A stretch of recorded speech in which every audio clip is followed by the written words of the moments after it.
Philip Pullman's The Golden Compass, originally titled Northern Lights in the UK, is a young adult fantasy novel that follows 11-year-old Lyra Belacqua and her demon, Pantalaimon, Pan, a spiritual animal counterpart.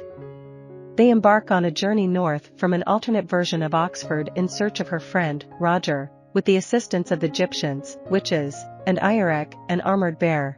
As Lyra travels, she encounters unimaginable horrors, including children being separated from their demons by Mrs. Coulter's faction of the Oblation Board. Throughout her northern quest, Lyra not only discovers other worlds in the stars, but also uncovers profound truths about herself. Author Philip Pullman, based in Oxford, England, is internationally acclaimed for his best-selling works.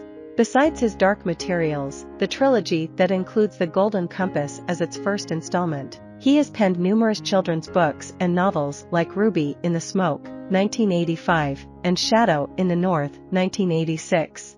Lyra Belacqua enjoys a relatively carefree life wandering the halls of Jordan College and playing with her demon, Pan, along the streets of Oxford.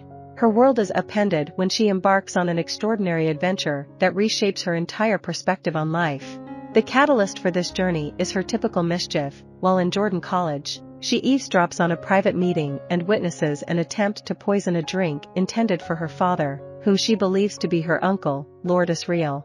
The divisions among the scholars at the college become apparent, although Lyra remains unaware of the underlying reasons. They discuss the existence of magical particles known as dust, which some consider malevolent while others disagree.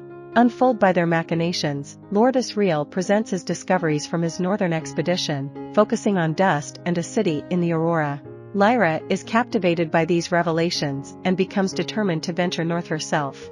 Unable to set out on her own just yet, Lyra Belacqua explores the surroundings of Oxford, engaging with Egyptian children and catching wind of unsettling rumors about the Gobblers, a group responsible for snatching preteen children and forcibly separating them from their demons. One Egyptian woman, Ma Costa, tragically loses her son to the Gobblers, prompting Lyra to offer her assistance in the search. Despite their efforts, they are unable to locate him, and Lyra soon realizes that her friend Roger has also gone missing. Troubled by Roger's disappearance, Lyra's concerns are temporarily allayed when Mrs. Coulter, a charismatic woman with a golden monkey demon, visits Jordan College and expresses genuine interest in Lyra's situation. Lyra is enticed by Mrs. Coulter's proposal to join her on a Zeppelin journey to London, with the promise of an upcoming expedition northward. Before departing, the master of Jordan College entrusts Lyra with a unique golden compass called an alethiometer, capable of revealing the truth if one can decipher it. Lyra vows to safeguard it and refrain from revealing its existence to anyone. Leaving Oxford with the hope of eventually locating Roger, Lyra embarks on her adventure alongside Mrs. Coulter. Initially, their time together in London is pleasant, with Mrs. Coulter introducing Lyra to various events and experiences. However, their relationship takes a dark turn when Lyra disobeys Mrs. Coulter's demand to hand over her purse containing the alethiometer. In response, Mrs. Coulter unleashes her demon's attack on Pan, causing Lyra excruciating pain. Recognizing Mrs. Coulter's intense desire to possess the alethiometer, Lyra and Pan escape from her custody. Lyra seeks refuge with the Egyptians, who pledge to protect her.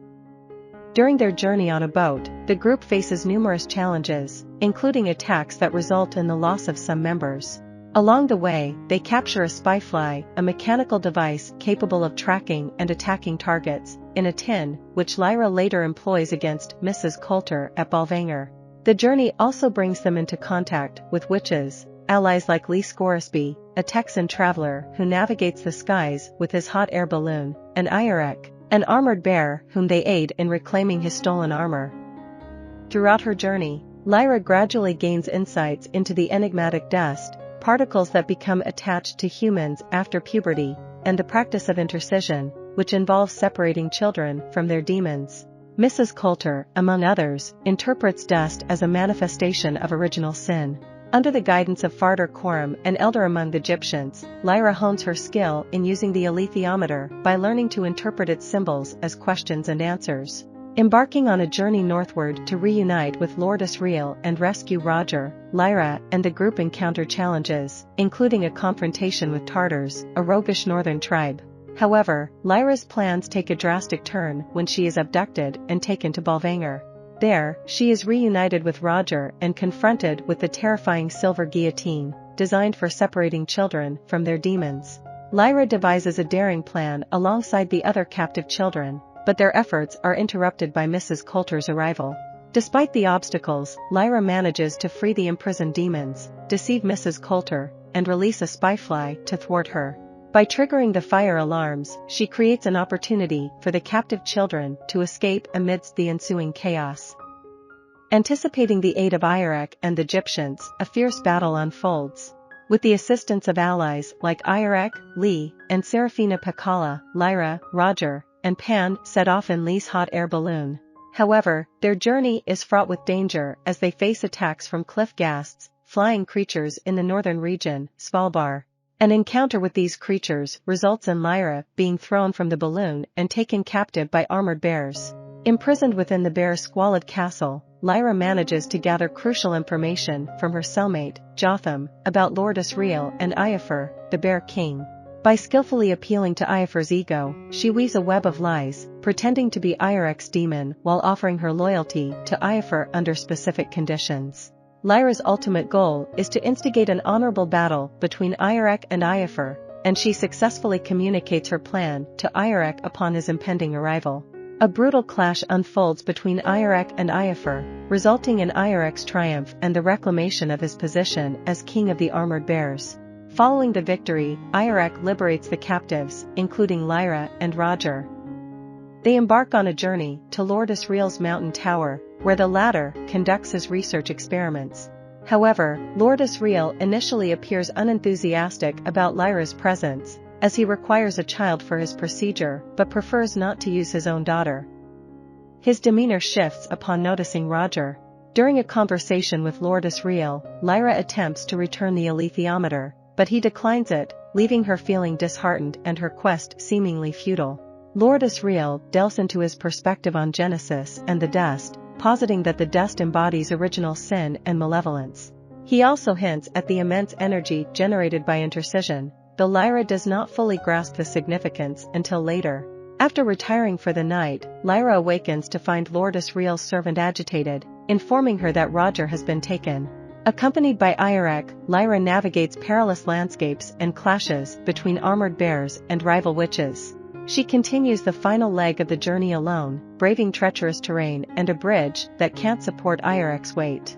Arriving at her destination, she witnesses a distressing sight: Roger's demon, Salsilia, ensnared in the jaws of Lord Asriel's snow leopard demon, Stelmaria. With the aid of Pan, Lyra makes a desperate effort to free Roger and Salsilia from Lord Asriel's grasp. Although they briefly succeed, their triumph is short-lived. Lord Asriel employs a wire to sever the connection between Roger and his demon, unleashing a surge of energy that opens the night sky to reveal a city among the stars. Amid this chaotic scene, Mrs. Coulter arrives and shares a kiss with Lord Asriel. However, she ultimately opts not to join him in the celestial city, opting instead to return to her involvement with the Oblation Board, a religious organization in this world. As Lord Asriel crosses over to the other side, Lyra and Pan are left shattered, mourning Roger's lifeless body and the devastating loss that has unfolded before them. Motivated by a determination to vindicate the goodness of dust, safeguard it, and avert more heartrending misfortune, Lyra and Pan make the resolute choice to venture into the alternate world. In doing so, they aspire to honor Roger's memory by preventing further sorrow from befalling their reality. I hope you enjoyed this video. Leave a like if you did and be sure to subscribe. Thank you.